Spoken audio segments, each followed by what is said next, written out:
¿Cuál ha sido la historia más impactante que les ha contado un Uber o taxista?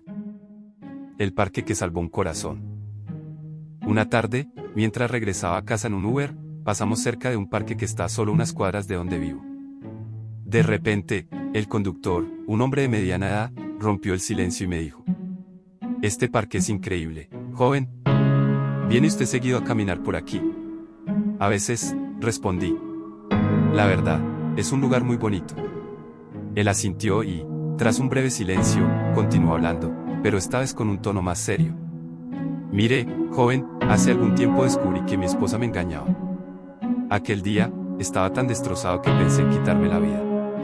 No sé cómo, pero terminé manejando sin rumbo hasta que llegué a este parque. Me bajé del coche, me senté en una banca y me quedé ahí, mirando a mi alrededor. Los árboles, los pájaros cantando, los niños jugando. De pronto, sentí una paz que no había experimentado en mucho tiempo. Este lugar me salvó. Por eso le digo, cada que pueda, venga a caminar por aquí". Sus palabras me conmovieron profundamente. Pocas veces alguien me había hablado con tanta sinceridad y vulnerabilidad. Desde aquel día, cada vez que visito el parque, siento que el lugar tiene un significado especial. Me gusta pensar que, entre sus árboles y senderos, este rincón de la ciudad no solo me brinda tranquilidad, sino que también fue un refugio para un hombre que necesitaba encontrar paz en medio del caos. El parque ya no es solo un lugar bonito, es un recordatorio de que, incluso en los momentos más oscuros, la naturaleza y la vida cotidiana pueden ofrecernos consuelo y esperanza. Lo que un taxista me contó sobre Cancún. Una tarde, mientras recorría las calles de Cancún en un taxi, el conductor, un hombre de mediana edad con mirada cansada pero amable, comenzó a hablarme sobre su trabajo. No era una simple charla, era una ventana a un mundo que pocos conocen a fondo. Con voz serena pero firme, me contó cómo funciona realmente el negocio de los taxis en la ciudad. "Mire, joven", comenzó, "aquí en Cancún los taxis no son como en otros lados. Todo está controlado por el sindicato, pero detrás de eso hay una mafia que decide quién trabaja dónde y cómo". Me explicó que la ciudad está dividida en zonas, cada una con su propio valor. La zona hotelera, por ejemplo, es la más cotizada. Ahí, un viaje corto puede costar una fortuna, pero solo unos cuantos tienen el privilegio de operar en esa área. Para trabajar en la zona hotelera o en lugares como plazas o el centro, tienes que tener palancas o estar dispuesto a pagar una buena lana, dijo mientras esquivaba un bache en la calle. Y si no estás en el grupo correcto, te pueden quitar el carro, golpearte o cosas peores. Me contó que los taxistas tienen puntos específicos donde se reúnen y se conocen entre ellos. Si alguien ajeno intenta tomar un pasajero en una zona que no le corresponde, las consecuencias pueden ser graves. Por eso, a veces cuando la gente nos dice "¿por qué no me quieres llevar?", no es que no queramos. Es que si nos ven recogiéndote en una zona que no es la nuestra, nos puede ir mal. Muy mal. El taxista hizo una pausa y miró por el retrovisor antes de continuar. Hace unos años, esto estaba peor. Hubo casos de compañeros que desviaban sus rutas y hacían cosas terribles, como lastimar a mujeres. Eso manchó mucho la reputación de todos. Ahora la gente desconfía, y no los culpo. También me habló de cómo el sindicato ha luchado para mantener su monopolio.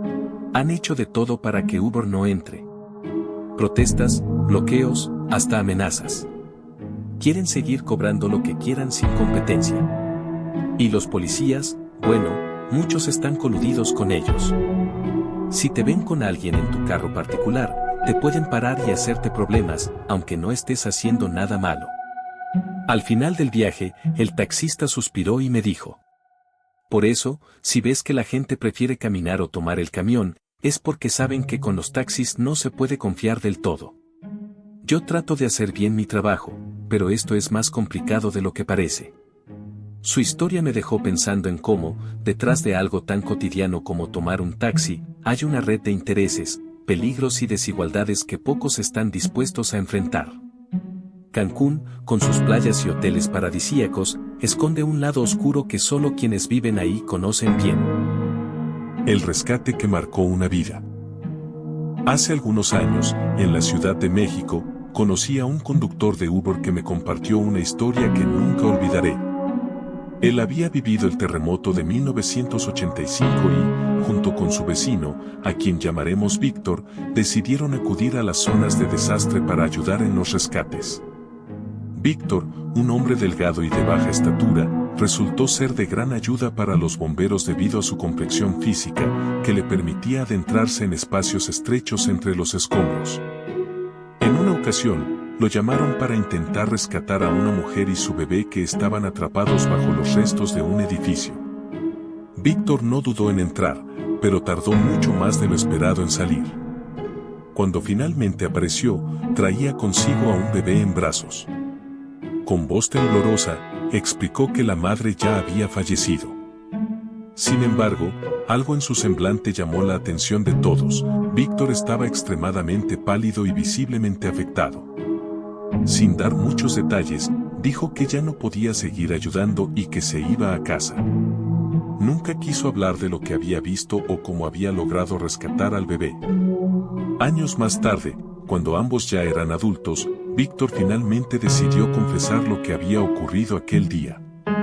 Relató que, al adentrarse en los escombros, encontró a la mujer atrapada, pero con la mitad del rostro destrozado por una varilla que la había atravesado. Le costó mucho trabajo desprender al bebé de los brazos de su madre, pero cuando finalmente lo logró, algo inexplicable sucedió. La mujer, en un momento de lucidez, lo miró fijamente y le advirtió: «Ten cuidado con tu viaje a Cuernavaca». Estas palabras dejaron a Víctor profundamente perturbado. Logró salir de los escombros con el bebé, pero el mensaje de la mujer lo persiguió durante años. Aunque en ese momento no le dio mayor importancia, pues había asistido a una boda en Cuernavaca y había regresado sin incidentes, la advertencia siempre estuvo presente en su mente.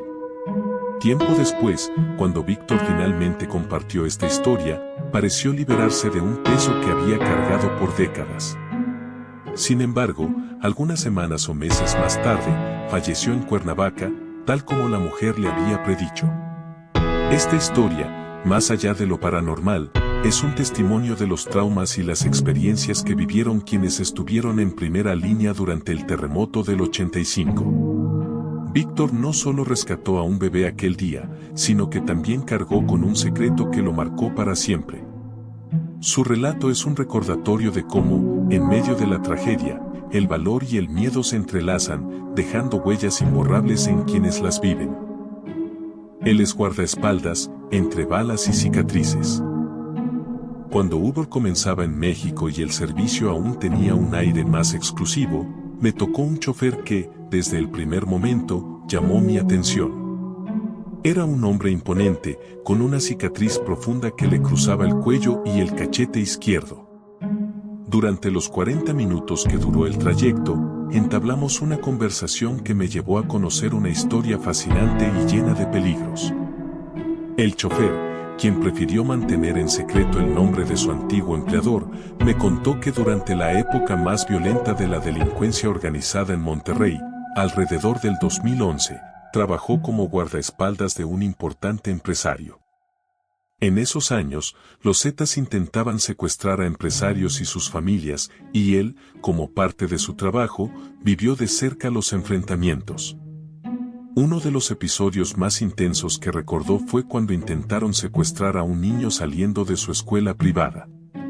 Junto con otros guardaespaldas, se vio envuelto en una balacera que logró repeler a los criminales.